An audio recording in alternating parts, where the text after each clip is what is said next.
దేవునికి స్తోత్రము. అనుదిన దేవుని వాక్య ధ్యానమునక ఈరోజు 2024 సంవత్సరము జూన్ నెల 11వ తారీఖు. ఈరోజు ధ్యాన వాక్యము పరిశుద్ధ గ్రంథము నుండి యాకోబు రాసిన పత్రిక 1వ అధ్యాయము 21వ వచనాన్ని మనము ధ్యానించుకుందాము.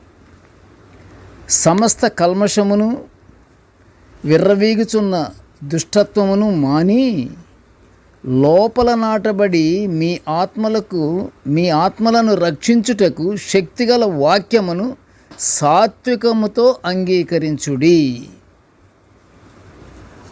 ప్రియ దేవుని బిడ్డలారా, ఈరోజు ధ్యాన వాక్యము పరిశుద్ధ గ్రంథములో మిగులు విలువ కలిగినటువంటి సాత్వికము గురించి మనం ధ్యానించుకుంటున్నాము. సాత్వికము అనేది మనకు అవసరమేమో అని ఎంచుకునేదేమి కాదు, అది కంపల్సరీ. ఇది అవసరమేమో అనుకునే విషయం కాదు, అది కంపల్సరీగా ఉండవలసింది. అది సేవకులను విశ్వాసులను గుర్తుపట్టే లక్షణం ఒక సాత్వికమే. మనిషిలో సాత్వికము లేదంటే అతనిలో కల్మషము దుష్టత్వము తప్పక ఉండి ఉంటుంది. ఈరోజు ధ్యాన వాక్యంలో యాకోబు గారు ఏమని వివరిస్తున్నాడంటే, ఈ 2 భయంకర వ్యసనాలు మాని వాటిని వదిలేసి శక్తిగల వాక్యాన్ని సాత్వికముతో అంగీకరించమని అంటున్నాడు. వాక్యమైనటువంటి ప్రభువుని సాత్వికముతో అంగీకరించాలి. ఎందుకంటే మన ప్రభువు సాత్వికుడు. నేను సాత్వికుడను దీన మనస్సు గలవాడను గనుక మీ మీద నా కాడి ఎత్తుకొని నా యొద్ద నేర్చుకొనుడి, అప్పుడు మీ ప్రాణములకు విశ్రాంతి దొరకను అని ప్రభువు చెప్పిన మాటను మత్తయి సువార్త 11వ అధ్యాయం 29లో మనం చూస్తున్నాము. సాత్వికము కొనటానికి బజారులో అది దొరికేదేమి కాదు. పూర్వము మోషే ఒక ఐగుప్తీని చంపినందున ఫరో చక్రవర్తి మోషేను చంపచూసినటువంటి విషయాన్ని మోషే తెలుసుకొని మిద్యాను దేశానికి పారిపోయి అరణ్యములో 40 సంవత్సరములు గొర్రెల్ని కాస్తూ సాత్వికాన్ని అలవర్చుకున్నట్లు నిర్గమకాండము 2వ అధ్యాయము 15లో వ్రాయబడి ఉన్నది. ఆ 40 సంవత్సరాలు గొర్రెలు కాస్తూ దేవుని కటాక్షము వలననే సాత్వికుడయ్యాడు. చూడండి, యెహోవా దేవుని యొక్క మోషే మీద ఉన్నటువంటి గుర్తింపుని, యెహోవా దేవుడే మోషే భూమి మీద ఉన్న వారందరిలో మిక్కిలి సాత్వికుడు అని అన్న మాట సంఖ్యాకాండము 12వ అధ్యాయము 3వ వచనములో మనము చూడగలము.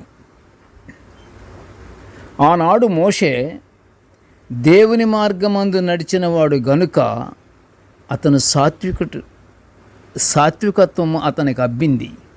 అందువలననే మోషే అంత ధన్యత పొందినాడు. మత్తయి సువార్తలో 5వ అధ్యాయము 5వ వచనములో మనము చూస్తే సాత్వికులు ఎవరయ్యంటే సాత్వికులు ధన్యులు అని వ్రాయబడి ఉన్నది. ఎంత ధన్యత! సాత్వికము వలన ఎంత ధన్యత పొందుకున్నాము. అంత అడవుల్లో అరణ్యములు తిరిగి 40 సంవత్సరాలు సాత్వికాన్ని పొందుకున్నందునే దేవుడు భూమి మీద ఉన్న వారందరిలో మిక్కిలి సాత్వికుడు అని చెప్పించుకోగలిగాడు మోషే. ఎందువల్ల? సాత్వికాన్ని అలవర్చుకున్నాడు. సాత్వికమైన మనస్సు శరీరమునకు జీవము అని పరిశుద్ధ గ్రంథములో వ్రాయబడి ఉన్నది. ఎంత మిక్కిలి విలువ కలిగిన మాట ఇది. శరీరమును ఇది ఈ సాత్వికమైనటువంటి మనసుగా ఉంటే అది శరీరమునకు జీవము అని తెలిసి కూడా మన సాత్వికాన్ని పక్కన పెడతాం. చాలా తేలిగ్గా మనం చూస్తాం. ప్రియ దేవుని బిడ్డలారా, సాత్వికమైనటువంటి మనసుతోనే ఉండటానికి మీరు ప్రయత్నించండి. మనమందరము అలా ప్రయత్నిద్దాం. అంటే సాత్వికం మనలో ఉంటే మనలో జీవం ఉన్నట్టు. సాత్వికం అనేది లేకపోతే జీవము లేదు. జీవం అనేది ఉండాలంటే సాత్వికం మనము కలిగి ఉండాలి.